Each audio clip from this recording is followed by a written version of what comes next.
శనగపప్పు అయితే నేను చెప్పాను కదా, ఆ కప్పుతోటి 2 కప్స్ అయితే తీసుకొని మంచిగా ఫస్ట్ ఏం చేయాలంటే వేడి నీళ్ళలో నానబెట్టుకోవాలి. వేడి నీళ్ళు ఒక 1 అవర్ నానబెట్టేసుకున్న తర్వాత మళ్ళీ కుక్ చేసుకుంటూ ఒక 10 మినిట్స్ కుక్ చేసుకున్న మంచిగా కుక్ అయిపోతుంది.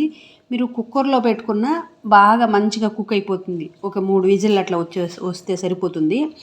నేనేం చేశానంటే నార్మల్గానే ఉడికించుకున్నాను. ఉడికించుకొనేసి ఇట్లా కొంచెం జాలిగట్టు ఉంటుంది కదా, దీంట్లో వేసుకొని వాటర్ అంతా స్ట్రెయిన్ చేసేసుకున్నాను. ఇప్పుడు ఏం చేస్తానంటే దీన్ని బాగా మిక్సీ పట్టేస్తాను. మీరు కుక్కర్లో వేసేసి బాగా కుక్ అయిపోతుంది కదా, దాంట్లో బెల్లం మీకు స్వీట్కి తగ్గట్టు బెల్లం వేసేసి కూడా మంచిగా మెదుపుకోవచ్చు. మీరు అట్లా చేసుకున్నా ఓకే. నేనైతే దీన్ని మిక్సీ పడతాను. ఓకే, నేను మెదపట్లేదు. పప్పు గుత్తుతో అట్లా మెదుపుకుంటే సరిపోయేది, గరిటతో కానీ పప్పు గుత్తుతో కానీ. నేను అలా చేయలేదు కాబట్టి దీన్ని మిక్సీ పట్టేసుకుంటున్నాను. ఇందులోనే దీనికి తగ్గట్టు బెల్లం కూడా, స్వీట్కు తగ్గట్టు బెల్లం కూడా వేస్తాను. అది కూడా చూపిస్తాను నేను మీకు.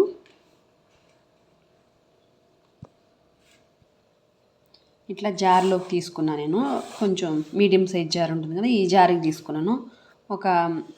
ఇందులోకి ఏం చేద్దామంటే ఇప్పుడు కొంచెం బెల్లం కూడా యాడ్ చేస్తాను నేను. ఇది చూసి వేసుకోవాలండి జాగ్రత్తగా, లేకపోతే చాలా పలసగా మళ్ళీ జ్యూస్ లాగా అయిపోతుంది. అట్లా కాకుండా చూసి వేసుకోవాలి. కొంచెం దీన్ని మిక్సీ పట్టేసుకొని వస్తాను నేను. ఓన్లీ పప్పు మాత్రమే కొంచెం మిక్సీ పడతాను. ఇది కొంచెం మెరిగిన తర్వాత అప్పుడు యాడ్ చేస్తాను బెల్లం. అది చూద్దాము. ఇంక మనం ఏం చేద్దామంటే ఇందులో కలర్ కోసము, మంచి కలర్ కోసం కొంచెం పసుపు అయితే యాడ్ చేస్తాను నేను. ఇప్పుడు మిక్సీ దీన్ని కొంచెం ఒక 2-3 సార్లు అయితే అట్లా ఫస్ట్ స్టార్ట్ చేయాలి. మిక్సీ ఆన్ చేసి కొంచెం ఒక జర్క్ ఇచ్చేలాగా పట్టి మళ్ళీ ఆపడం అట్లా చేసి కొట్టాలి. ఒకేసారిగా కంటిన్యూగా కూడా పట్టేసేయకూడదు. జస్ట్ ఆపుతూ అట్లా కొట్టాను ఒక 3 టైమ్స్. ఇప్పుడు బెల్లం యాడ్ చేసుకున్నాను. ఇప్పుడు ఒక 2 సార్లు అట్లా ఆపి ఒక 2 టైమ్స్ అట్లా పట్టేసుకుంటే సరిపోతుంది. ఎక్కువ మెదగాల్సిన అవసరం లేదు. ఇప్పుడు చూడండి, ఇదైతే మిక్సీ పట్టేశాను. ఇది ఇందులోకి వేసుకుందాం. బాగా అంతా మంచిగా వేసేసుకొని చేత్తో బాగా కలిపేసుకోవాలి. మొత్తము కలిపేసి ఉండలు బట్టి పెట్టుకోవాలా. చూడండి, ఇట్లా కొంచెం దళసరి గిన్నె ఏమన్నా తీసుకొని అందులో వేసుకొని బాగా మిక్స్ అయ్యేటట్టు, మిక్సీ పట్టినాక కూడా బాగా కలిపేసుకొని మనము ఏమన్నా మళ్ళీ మధ్యలో పలుకు పిండి ఈ మనం కొట్టిన మిక్స్ బెల్లం అవంతా ఏం లేకుండా అంత మంచిగా మళ్ళీ ఒకసారి మనం చేత్తో కలిపేసుకొని మొత్తం ఇట్లా ఉండలు చేసుకోవాలి. చూసారా, ఇట్లా చిన్న చిన్న ఉండలు. కొంచెం సైజు మనకు నచ్చిన సైజు పెద్ద చేసామనుకోండి, విషయం ఏమవుతుందంటే ఆయిల్లో వేసేటప్పుడు పెద్దవి చేస్తే మునగవు అనమాట. అందుకని మనం సైజు చూసి కొంచెం మీడియం, పెద్ద నిమ్మపండు సైజు చేసుకుంటే మనకు సరిపోతుంది. మళ్ళీ మనం కొనేసి రెడీగా మనం పిండి కలిపి పెట్టుకున్నాం కదా, అందులో మొత్తం బాగా డిప్ చేసుకొని ఆయిల్లో వేసుకుంటే సరిపోతుంది. మొత్తం చేసినాక చూపిస్తాను. Dear friends, welcome back to our channel my soul style. ఈ వీడియోలో పూర్ణాలు చేద్దాం అనుకుంటున్నా. అందుకని పిండి, ఇది మైదా, ఇది 250 ml పడుతుంది. ఇది ఈ కప్పు, దీంతో 2 కప్పులు తీసుకుంటున్నాను నేను. ఆల్రెడీ పప్పు కూడా సేమ్ అంతే వేసాను. ఇట్లయితే మంచిగా జలించేసుకోవాలి. పిండి జలించేసుకొని దాంట్లో ఏమన్నా వేస్ట్ పార్టికల్స్, నలకలు ఉంటాయి కదా, అట్లా ఏం లేకుండా క్లీన్గా జలించేసుకొని ఇది యాడ్ చేసేసుకుందాం అందులోకి. నేనైతే పప్పు ఆల్రెడీ కుక్ చేసి పెట్టుకున్నాను, దాన్ని మిక్సీ పట్టేసుకుంటా. నీట్గానే ఉంది, ఫ్రెష్గా. ఇప్పుడే ఇందాకే తీసుకొచ్చాను, ఏం లేదు ఇందులో. సరే, పిండి అయితే కలిపేస్తాను, చూపిస్తాను మీకు. ఇప్పుడు కొంచెము ఉప్పు వేస్తాను నేను ఇందులోకి, సాల్ట్ వేసుకుంటా. ఎందుకంటే సప్పగా లేకుండా టేస్ట్ కోసం కొంచెం వేస్తా. కొంచెం వేసాను. ఇప్పుడు వాటర్ అయితే వేసుకొని కలిపేసుకుందాం పిండి. వాటర్ నేను ఎన్ని చెప్పలేదు, ఎందుకంటే క్వాంటిటీ మనం కలుపుకుంటాం కదా, పిండి మనకి ఎంత థిక్ లేయర్ కావాలో దాన్ని బట్టి వేసుకోవాలి వాటరు. మీకు అప్పుడు అర్థమవుతుంది.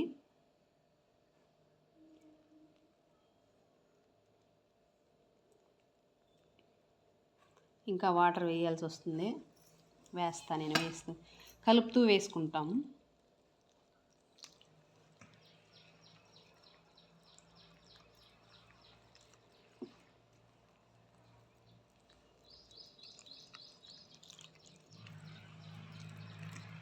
అప్పుడే అర్థమవుతుంది మీకు. మనం క్వాంటిటీ అట్లా చెప్పడానికి కుదరదనమాట, వేస్తూ కలిపితే తెలుస్తుంది. పిండి నేను కలిపేసినాక మీకు ఏమాత్రం కలిపాను, ఎంత కన్సిస్టెన్సీ వచ్చిందని చూపిస్తాను, అప్పుడు అర్థమవుతుంది. ఒక సెకండ్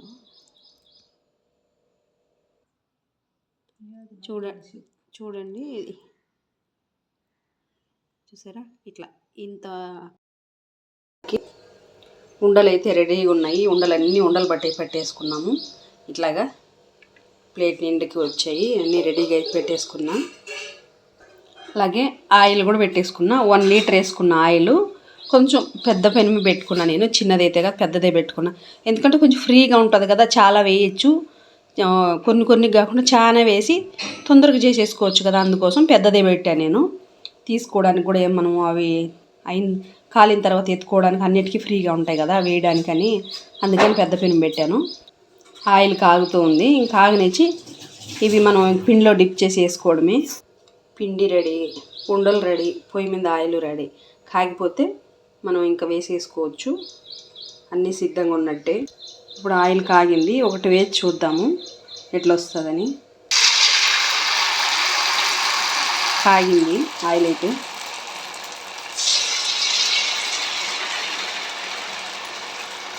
ఇట్లా మొత్తం వేసేసుకోవడం ఇందులోకి.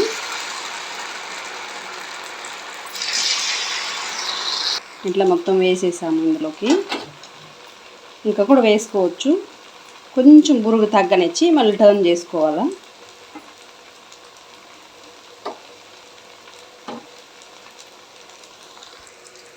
చూడండి ఇట్లయితే కాలాయి, చూసాము ఇట్లా ఉన్నాయి కదా. ఇప్పుడు తీసేయచ్చు మనము.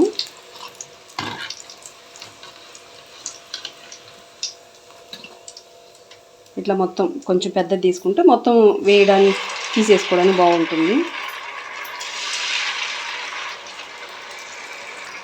ఇట్లా సెకండ్ టైం కూడా మొత్తం వేసేసుకోవాలి ఇందులోకి. ఆ పిండి ఒకసారి అంతా కారకుండా మనం ఏదైతే గిన్నె ఉంటుందో దానికి తుడిచేసుకొని పిండిలో డిప్ చేసుకొని వేసేసుకుంటున్నాము. ఇప్పుడు మొత్తం ఇప్పుడు బాగా కాలేవి, ఇవన్నీ తీసేద్దాం.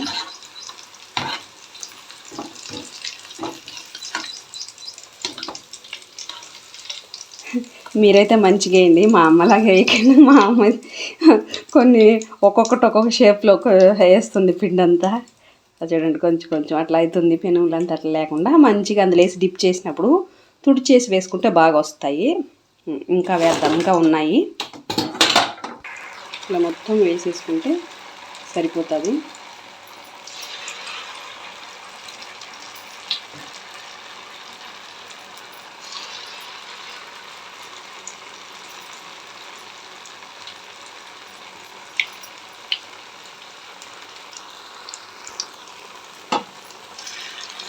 పెనం పెద్దది కాబట్టి చాలా పడతాయి. ఇట్లా మొత్తం అన్నీ వేసేసుకొని కాలనిద్దాము. బురుగు చూడండి ఎంత నురగ వస్తుందో దీంట్లో. ఇది ఏమైందంటే ఈ విషయం మీకు చెప్పాలి. ఫ్రీడమ్లో రైస్ బ్రాండ్ ఆయిల్ తెచ్చానండి. ఆ రైస్ బ్రాండ్ ఆయిల్ ఇస్తే చూడండి, ఫస్ట్ టైం, దీనికి ముందు ఎప్పుడూ లేదు, నేను కూడా చూస్తుంది ఫస్ట్ టైమే. చూడండి ఎంత నురగొస్తుందో ఆయిల్లో నుంచి, ఎందుకని మరి తెలియదు. కానీ ఇంకా మీదట వాడకూడదు అనుకున్నా. మీరు కూడా తీసుకునేటప్పుడు చూసి తీసుకోండి. గ్రౌండ్నట్ ఆయిల్ వాడటమే బెటర్ అండి. నేను ఎప్పుడు చేసింది లేదు ఇట్లాగా. ఒకవేళ చేసేడుకుంటే మా అమ్మ గ్రౌండ్నట్ ఆయిల్స్తోనే చేస్తుంది. చూడండి మొత్తము ఇట్లా వేసేసి బాగా డిప్ చేసేస్తున్నాము. ఇంక ఇప్పుడు దాన్ని ఎత్తుకొనేసి ఒక్కొక్కటి దీనికి గిన్నె ఏదైతే అంచు ఉందో అంచు తుడిచేసి వేసేసుకోవడమే. దాంట్లో ఏం కనపట్లేదు కదా పురుగులు, నొరగంతా ఉంది కదా, నొరగలు ఇంతే మొత్తం.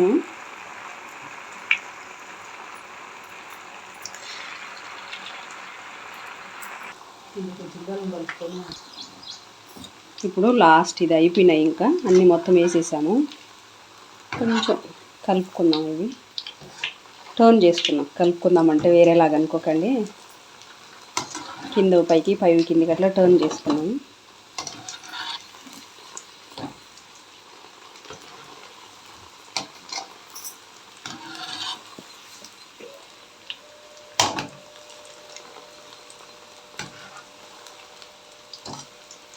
ఎక్కువ కాలాల్సిన అవసరం లేదు.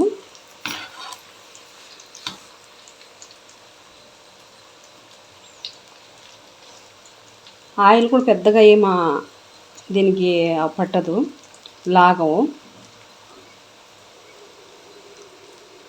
అయితే తినే ముందు కొంచెం ఏమన్నా దానికి ఉన్నాయనుకోండి, ఆయిల్ చేతికి అంటుకుంటా ఉన్న, అలా అయితే టిష్యూలో కానీ న్యూస్ పేపర్లో కానీ మంచిగా వేసి ప్రెస్ చేసేసి ఆయిల్ అంతా తీసుకొని తినచ్చు.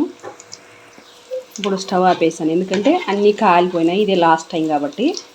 ఇప్పుడు మొత్తం కొన్ని కొన్నిగా ఇట్లా తీసేసుకున్నాము జాలిగంటలోకి, దీనిలోకి.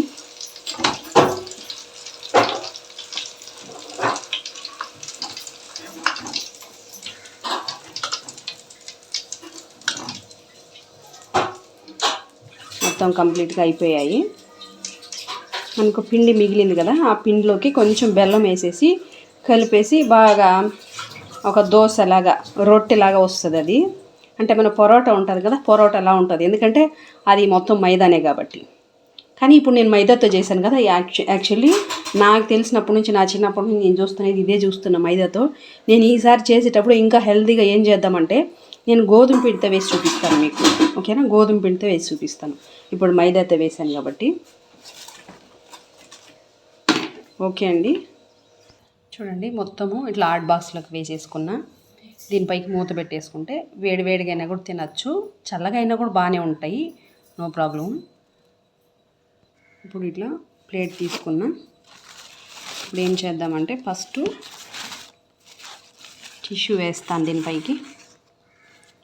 టిష్యూ తీసేసుకొని టిష్యూ పైన వేసేసుకుందాం. మొత్తం ఇలా పెట్టేస్తున్నా. టిష్యూ పెట్టుకుంటే కొంచెం ఏమన్నా ఆయిల్ ఉంటే దాన్ని పీల్చేసుకుంటుంది. చూసారా, మా అమ్మకి చెప్తూనే ఉన్నా తుడిచేసేయమని, అలాగే వేసింది. కొన్ని చూడండి ఎట్లా ఉన్నాయో, చూసారా? కానీ అలా అంటాను, కానీ అయినా ఇవి ఎక్స్ట్రా ఉంటాయి కదా, ఈ ముక్కలుగా, ఇవి తినడానికి బాగుంటుంది కరకర అని, నాకు ఇష్టం కూడా. ఇలాగైతే ఉన్నాయి మన పూర్ణాలు, పూర్ణం బూరెలు, పూర్ణాలు. మేమైతే ఇక్కడ ఏమంటామంటే, ఏమంటారంటే వీటిని సుకీలు అంటారు, కానీ పూర్ణాలు అంటారు కదా, పూర్ణాలు అంటారు, పూర్ణం బోండా అంటారు, పూర్ణం బూరెలు అంటారు కదా. అది మరి ఎలా అయినా పిలుచుకోవచ్చు. బట్ పూర్ణాలు అయితే రెడీ అయిపోయి చాలా మంచిగా ఉంటుంది, చాలా బాగుంటుంది. పెద్ద కష్టమేమి కాదండి. మీరు వేసుకునేటప్పుడు ఏం చేస్తారంటే, నేనైతే రెండు కప్పులు యూస్ చేశాను. 2 కప్పులు మైదా, 2 కప్పులు పప్పుకి 2 కప్పులు మైదా యూస్ చేశాను. అదేవిధంగా బెల్లం మాత్రం మీరు స్వీట్కి తగ్గట్టు వేసుకోండి. 2 పడుతుంది. ఎక్కువ తినాలనుకుంటే 2, లేదనుకుంటే 1.5 కప్పు సరిపోతుంది బెల్లము. ఆ క్వాంటిటీతో తీసుకున్నా నేను. పప్పు ముందుగా వేడి నీళ్ళు నానబెట్టుకునేసి కుక్ చేసుకొని, మీరు కుక్కర్లో వేసి బాగా మెత్తగా కుక్ అయ్యేలాగా కుక్ చేసి అందులోనే బెల్లం వేసి మెదుపుకొని చేసుకున్నా ఓకే. అప్పుడు మనకు దిటం తెలియదు, ఎందుకంటే ఎక్కువైంది అనుకోండి కొంచెం బాగా ఏమంటామో పచ్చడిలాగా అయిపోతుంది. అట్లయితే మనకు ఉండకు రావాలంటే ఇట్లా తనితనిగా వేసి కొట్టుకుంటేనే ఉండ చుట్టుకోవడానికి బాగుంటుంది. అందుకని నేను మిక్సీ పట్టుకున్నాను, కాబట్టి మనకు ఉండకు వచ్చేలాగా చేసుకున్నాను. ఇది అండి మొత్తానికి మన పూర్ణాలు అయితే మంచి టేస్ట్ తోటి అద్భుతమైన పూర్ణాలు రెడీ అయిపోయి. మీరు కనుక ఎవరైనా ఫస్ట్ టైం మన ఛానల్ చూస్తున్నట్టయితే సబ్స్క్రైబ్ చేయండి, లైక్ చేయండి, షేర్ చేయండి, కామెంట్ బాక్స్లో అయితే కామెంట్ చేయండి. ఇప్పుడు దాకా మన ఛానల్ చూసి ఆదరిస్తున్న మీ అందరికి కూడా మరొకసారి నా తరపు నుంచి హృదయపూర్వకమైన కృతజ్ఞతలండి. మరొక వీడియోలో మరొక టేస్టీ వంటతోటి మరొక వీడియోలో మళ్ళీ కలుద్దాం. అప్పుడు దాకా చూస్తున్నాను my soul style. Thank you అండి. థ్యాంక్ యూ సో మచ్ అందరికీ. మీరు పేరున నా హృదయపూర్వకమైన కృతజ్ఞతలు.